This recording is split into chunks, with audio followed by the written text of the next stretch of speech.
Hi all welcome to food for all. இன்னைக்கு ஒரு சிம்பிளான கருவாட்டு தொக்கு ரெசிபி தான் பார்க்க போகிறோம். வாங்க எப்படி பண்ணுறதுன்னு பார்க்கலாம். இது பண்ணுறது ரொம்பவே ஈஸி. ஃபஸ்ட்டு கடாயில் கொஞ்சமாக எண்ணெய் விட்டுக்கலாம். இதுக்கு நல்லெண்ணெய் சேர்த்தா தான் நல்லாயிருக்கும். இன்னும் கொஞ்சம் எண்ணெய் நிறையா சேர்த்துக்கணும். எண்ணெய் நல்லா சூடானதும் கொஞ்சமாக கடுகு தாளிச்சிட்டு நான் இன்றைக்கி ஒரு 20 போல் சின்ன வெங்காயத்தை நல்லா பொடிசாக கட் பண்ணி வச்சுருக்கேன். அதையும் ஆட் பண்ணிக்கலாம். வெங்காயத்தை நல்லா வதங்க விடணும். நல்லா அது கோல்டன் ப்ரௌன் கலரில் வரணும். இந்த அளவுக்கு வெங்காயம் வதங்கியிருந்தால் தான் தொக்குக்கு டேஸ்ட் நல்லாயிருக்கும்.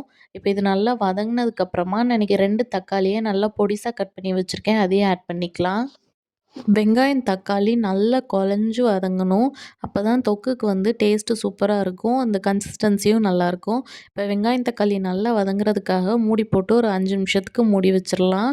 இது நல்லா இந்த அளவுக்கு குழஞ்சு வதங்கினதுக்கப்புறமா நம்ம தேவையான மசாலாலாம் சேர்த்துக்கலாம். இதுக்கு 1/4 ஸ்பூன் போல் மஞ்சத்தூள், 1 ஸ்பூன் போல் மிளகாத்தூள் சேர்த்துக்கலாம்.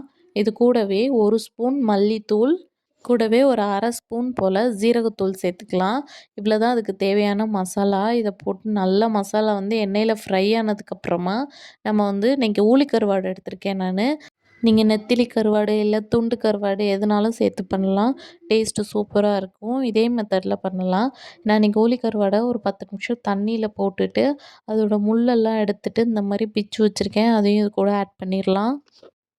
கருவாடு நல்லா மசாலாவில் கோட் ஆனதுக்கப்புறமா நம்ம தேவையான அளவு தண்ணி ஊற்றி ஒரு 1/4 மணி நேரம் போல் கொதிக்க விட்டோம்னா தொக்கு ரெடி ஆயிரும். இதே நீங்கள் பட்டை கருவாடு யூஸ் பண்ணுறீங்கன்னா மசாலா தண்ணி ஊற்றி நல்லா கொதிச்சதுக்கப்புறமா தான் கருவாடு போடணும். இல்லை கருவாடு கரைஞ்சி போயிடும்.